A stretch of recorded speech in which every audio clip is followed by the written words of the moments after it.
Hello everyone, good morning and welcome to our channel अब पढ़ेगा India. तो आज है 12 अक्टूबर और आज के करंट अफेयर के जितने भी मोस्ट इंपॉर्टेंट क्वेश्चन हैं इस वीडियो में डिस्कस करेंगे। अगर आप चैनल पर नए हैं तो प्लीज़ चैनल को सब्सक्राइब कर लीजिए, बेल आइकन प्रेस कर लीजिए ताकि आने वाले नए नोटिफिकेशन आप तक पहुँच सके। चलिए शुरू करते हैं आज के इस वीडियो का फर्स्ट क्वेश्चन। आज का पहला क्वेश्चन है, हाल ही में किस राज्य में स्थित कन्याकुमारी लौंग को जीआई टैग यानी कि भौगोलिक संकेत प्रदान किया गया है?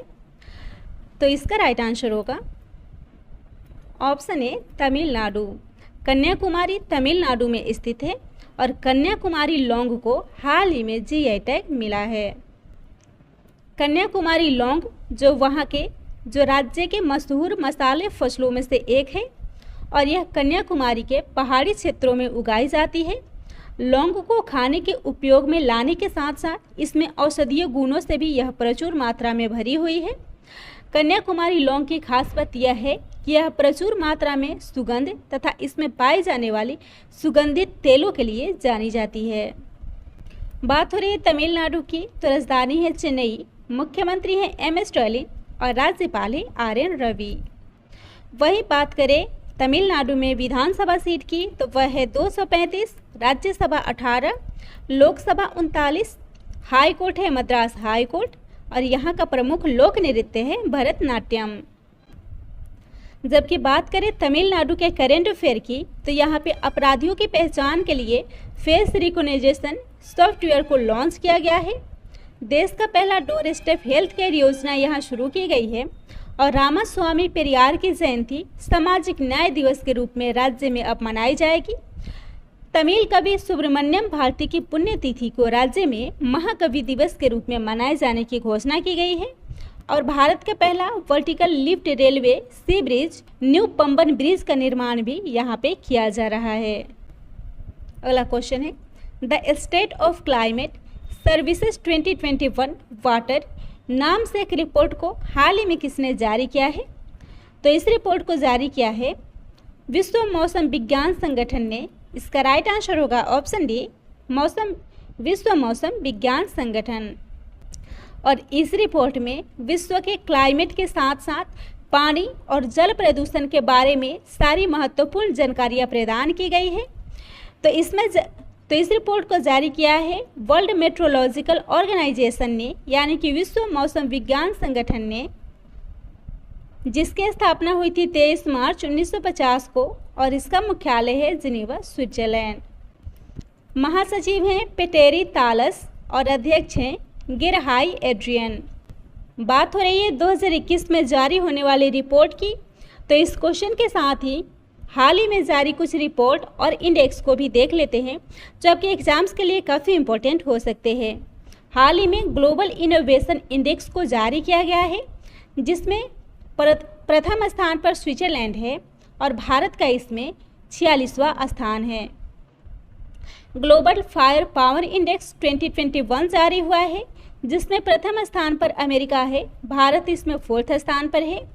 फोर्ब्स द्वारा जारी विश्व के 10 सबसे ज़्यादा कमाई करने वाले एथलीटों में प्रथम स्थान पर कोनोर मैकग्रेगर है। फॉर्च्यून द्वारा जारी दुनिया के 50 महानतम नेताओं में प्रथम स्थान पर जेसिंडा अर्डन है। और संयुक्त राष्ट्र द्वारा जारी विश्व खुशहाली रिपोर्ट 2021 यानी कि वर्ल्ड हैप्पीनेस रिपोर्ट में भारत को 139वां स्थान मिला है और इसमें प्रथम स्थान पर फिनलैंड है। नेक्स्ट क्वेश्चन है, कौन सा स्पेस एजेंसी एस्ट्रॉयड को समझने के लिए डॉट मिशन को लॉन्च करेगा? तो इस मिशन को लॉन्च करेगा नासा। इसका राइट आंसर होगा ऑप्शन डी नासा। तो नासा जो कि एक अमेरिकी स्पेस एजेंसी है और ये एस्ट्रॉयड के अध्ययन के लिए एक मिशन को लॉन्च करने वाली है जिसका नाम है डॉट यानी कि डबल एस्ट्रॉयड रीडायरेक्शन टेस्ट, जिसमें स्पेस एक्स का फैल्कन 9 रॉकेट शामिल है।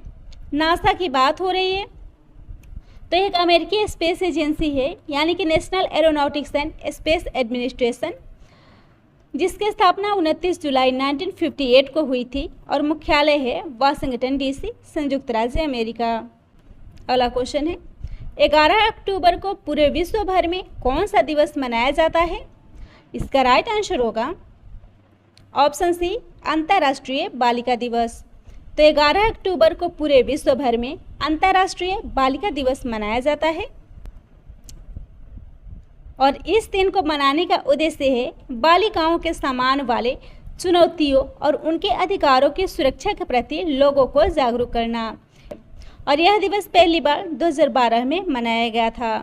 अगला क्वेश्चन है, हाल ही में किसे एस्ट्रोनॉटिकल सोसाइटी ऑफ इंडिया के द्वारा आर्यभट्ट पुरस्कार से सम्मानित किया गया है? तो इस पुरस्कार से सम्मानित हुए हैं डॉक्टर जी सतीश रेड्डी। इसका राइट आंसर होगा ऑप्शन सी डॉक्टर जी सतीश रेड्डी।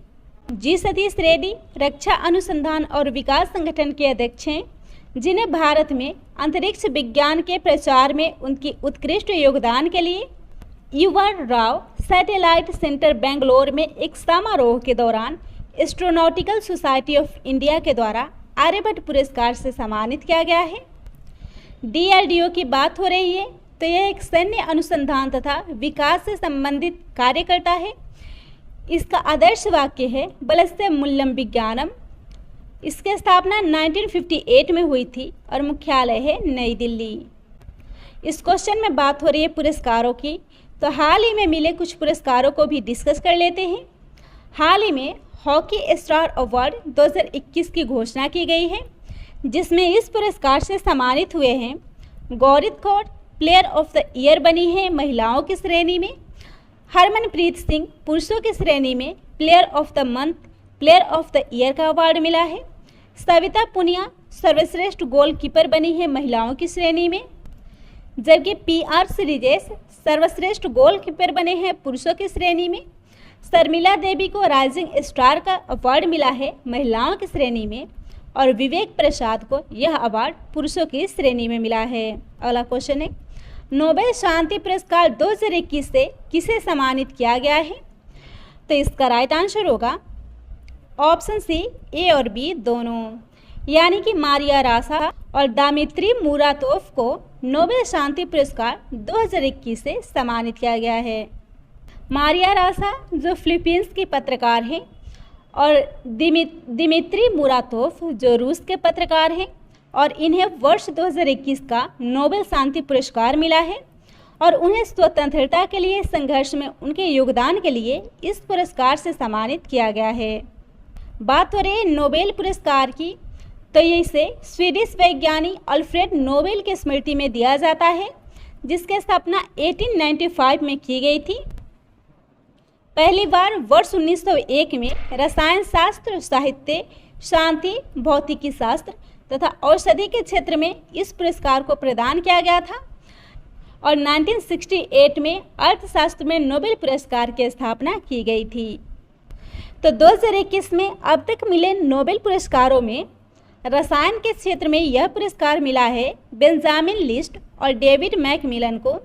भौतिकी के क्षेत्र में यह पुरस्कार सिवकोरो मनाबे, क्लाउस हैसलमैन और जियोर्गियो पारसीसी को मिला है। फिजियोलॉजी या मेडिसिन के क्षेत्र में यह पुरस्कार डेविड जूलियस और अडेम पटपोटियन को मिला है, जबकि साहित्य के क्षेत्र में यह पुरस्कार अब्दुल रज़क गुरनाह को दिया गया है। नेक्स्ट क्वेश्चन है, तुर्की ग्रैंड प्रिक्स 2021 खिताब को हाल ही में किसने जीता है? तो इस खिताब को जीता है वाल्टेरी बोटास ने। इसका राइट आंसर होगा option C Valtteri Bottas. Valtteri Bottas जो मर्सिडीज रेसर हैं और फिनलैंड के रहने वाले हैं, इन्होंने 10 अक्टूबर 2021 को आयोजित फार्मूला 1 ग्रैंड प्रिक्स तुर्की ग्रैंड प्रिक्स को जीता है और यह इस सीजन का उनका पहला जीत है। वहीं मैक्स वर्स्टैपेन जो रेड बुल रेसर हैं और नीदरलैंड के हैं, वे दूसरे स्थान पर हैं, जबकि सर्जियो पेरेजा जो कि मैक्सिको के रेड बुल रेसर हैं, तीसरे स्थान प्राप्त किए हैं। बात हो रही है ग्रैंड प्रिक्स की, तो यह फार्मूला 1 रेस है जो कारों की वार्षिक प्रतियोगिता है और इसका आयोजन मार्च से नवंबर महीने के बीच तक किया जाता है। और 2021 में अब तक आयोजित ग्रैंड प्रिक्स हैं, जिसमें रूसी ग्रैंड प्रिक्स जो हाल ही में आयोजित हुआ था और इसे लुइस हैमिल्टन ने जीता है। इटालियन ग्रैंड प्रिक्स को डेनियल रिचार्डो ने, डच ग्रैंड प्रिक्स को मैक्स वर्स्टैपेन ने, बेल्जियम ग्रैंड प्रिक्स को मैक्स वर्स्टैपेन ने, हंगेरियन ग्रैंड प्रिक्स स्टेबन ओकॉन ने जबकि ब्रिटिश ग्रैंड प्रिक्स को लुइस हैमिल्टन ने, ऑस्ट्रेलियन ग्रैंड प्रिक्स को मैक्स वर्स्टैपेन ने और 2021 का French grand prix max Verstappen ने, जबकि मोनाको ग्रैंड प्रिक्स को भी मैक्स वर्स्टैपेन ने जीता है। इसके अलावा Spanish Grand Prix Lewis Hamilton, पुर्तगाल Grand Prix Lewis Hamilton, Emilia Romagna Grand Prix को Max Verstappen, Bahrain Grand Prix को लुइस हैमिल्टन ने और ला लीगा खिताब को एटलेटिको मैड्रिड ने जीता है। अगला क्वेश्चन है 6S अभियान को हाल ही में किस बैंक के द्वारा लॉन्च किया गया है? तो इस अभियान को लॉन्च किया है PNB ने। इसका राइट आंसर होगा ऑप्शन बी PNB।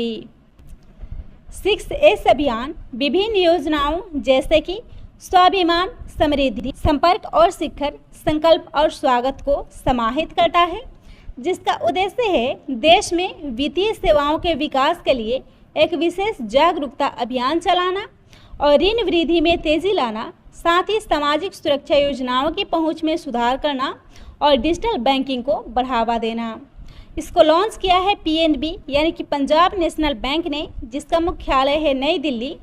इसके MD और CEO हैं SS मल्लिकार्जुन राव और इसकी स्थापना हुई थी 19 मई 1894 को लाहौर, पाकिस्तान में, जो उस समय भारत का हिस्सा था। इसके साथ हाल ही में आए कुछ और बैंकों से जुड़े करंट अफेयर के इम्पोर्टेंट पॉइंट्स को भी देख लेते हैं। RBI यानी कि भारतीय रिजर्व बैंक ने हाल ही में अपने रेपो रेट जारी की है, जिसको उसने 4% पर कांस्टेंट रखा है। रिवर्स रेपो रेट भी 3.5% पर कांस्टेंट है। वहीं हाल ही में विश्व बैंक ने shifting gears, digitization and services led development report को जारी किया है। साथ ही कर्नाटका विकास बैंक को हाल ही में 2 पुरस्कारों से सम्मानित किया गया है, जिसमें शामिल हैं APY big believers and leadership capital. अगला क्वेश्चन है किस देश के परमाणु बम के जनक डॉक्टर अब्दुल कादिर खान का हाल ही में निधन हो गया है? इसका राइट आंसर होगा ऑप्शन डी पाकिस्तान के। डॉक्टर अब्दुल कादिर खान पाकिस्तान के थे, जिन्हें उस देश का परमाणु बम का जनक माना जाता है। डॉक्टर अब्दुल कादिर खान पाकिस्तान के परमाणु बम के जनक कहे जाते हैं, जिनका हाल ही में निधन हो गया है। वे 85 वर्षों के थे और पाकिस्तान को दुनिया की पहली इस्लामी परमाणु शक्ति में बदलने और देश की रक्षा के क्षमताओं को बढ़ाने में उनका महत्वपूर्ण योगदान था। उन्हें इसके लिए राष्ट्रीय नायक के रूप से भी सम्मानित किया गया था। बात हो रही पाकिस्तान की, तो यह एशिया महाद्वीप में स्थित एक देश है, जिसकी राजधानी है इस्लामाबाद। करेंसी है पाकिस्तानी रुपया और स्थापना हुई थी पाकिस्तान की 14 अगस्त 1947 को। पाकिस्तान के प्रधानमंत्री हैं इमरान खान, राष्ट्रपति हैं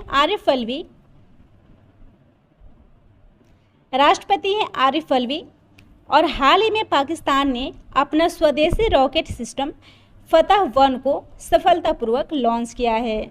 अगला क्वेश्चन है श्री ज्योतिरादित्य सिंधिया ने हाल ही में उड़ान योजना के तहत किस राज्य में ग्रीनफील्ड सिंधुदुर्ग हवाई अड्डे का उद्घाटन किया है? तो इसका राइट आंसर होगा ऑप्शन डी महाराष्ट्र में।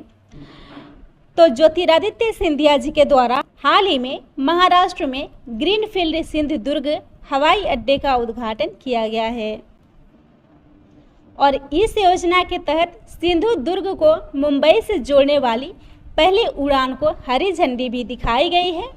तो इसको लॉन्च किया है ज्योतिरादित्य सिंधिया ने, जो कि केंद्रीय नागरिक उड्डयन मंत्री हैं और इन्होंने हाल ही में उड़ान अभियान के तहत क्षेत्रीय उड़ान कार्यक्रम का शुभारंभ उत्तराखंड में किया है। बात हो रही उड़ान अभियान की, यानी कि उड़े देश का आम नागरिक, जो एक क्षेत्रीय कनेक्टिविटी योजना है, जिसका शुभारंभ 27 अप्रैल 2017 को हुआ था।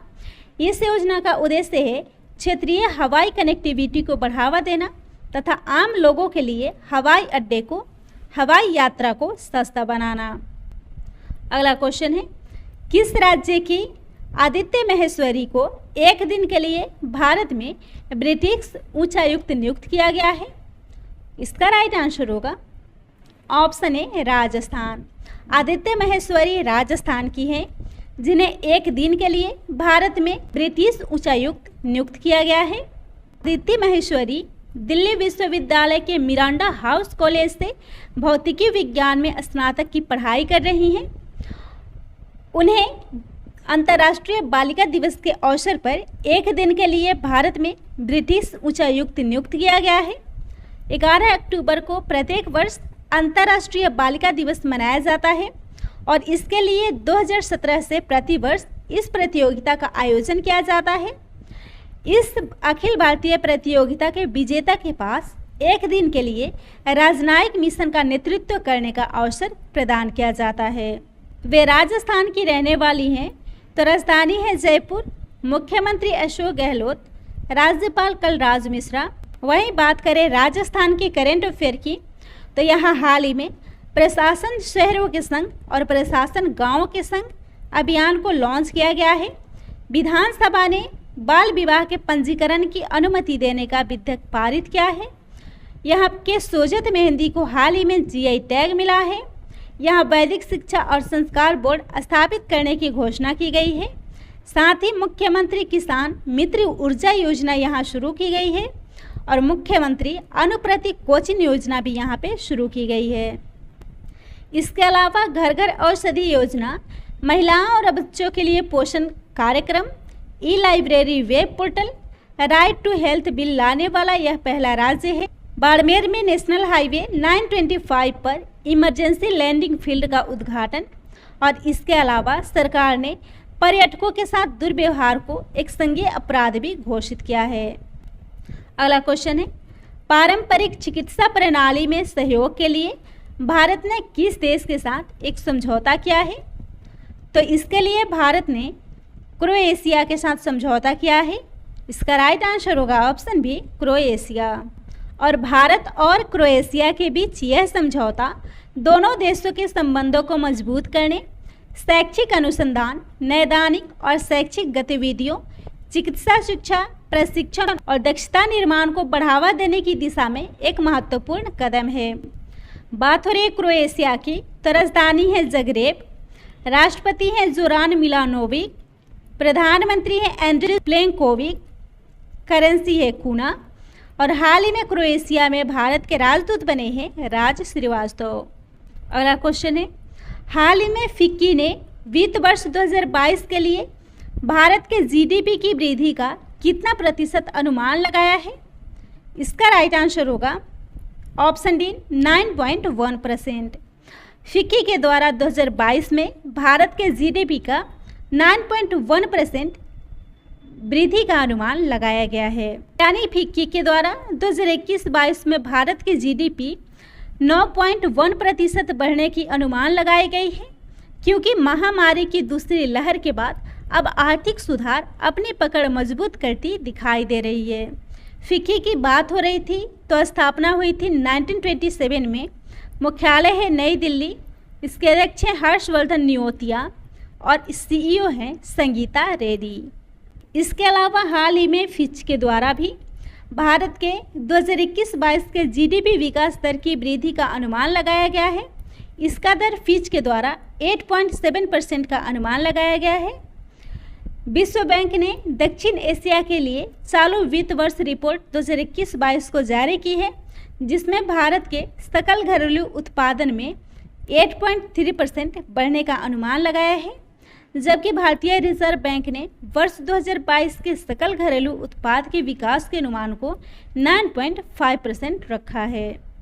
आज का लास्ट क्वेश्चन है, द कस्टोडियन ऑफ ट्रस्ट पुस्तक को हाल ही में किसने लिखा है? तो इस पुस्तक को लिखा है रजनीश कुमार ने। इसका राइट आंसर होगा ऑप्शन बी, रजनीश कुमार। इसके अलावा हाल ही में आई कुछ पुस्तक को भी देख लेते हैं जो करेंट अफेयर की नज़र से काफ़ी इम्पोर्टेंट है। इसमें पहला है अर्थशास्त्री Gandhi, the roots and the relevance of the political economic of the Mahatma. इस पुस्तक को जयतीर्थ राव ने लिखा है। संविधान, संस्कृति और राष्ट्र, इस पुस्तक को कलराज मिश्रा ने लिखा है, जो राजस्थान के राज्यपाल हैं, और इसको लॉन्च किया है एम वेंकैया नायडू ने। The year that was not, the diary of a 14-year-old, इस पुस्तक को ब्रिसा जैन ने लिखा है और इसको लॉन्च किया है शबाना आजमी ने। नेक्स्ट है अ बेगम and a Rani, Hazrat Mahal and Lakshmibai इन 1857। इस पुस्तक को लिखा है रुद्रांश मुखर्जी ने। द लास्ट क्वीन, इस पुस्तक को चित्रा बनर्जी दिवाकरुणी ने लिखा है। तो यह था आज के इस वीडियो का मोस्ट इम्पॉर्टेंट क्वेश्चन। पसंद आता हो तो शेयर कीजिएगा और चैनल को सब्सक्राइब कीजिएगा।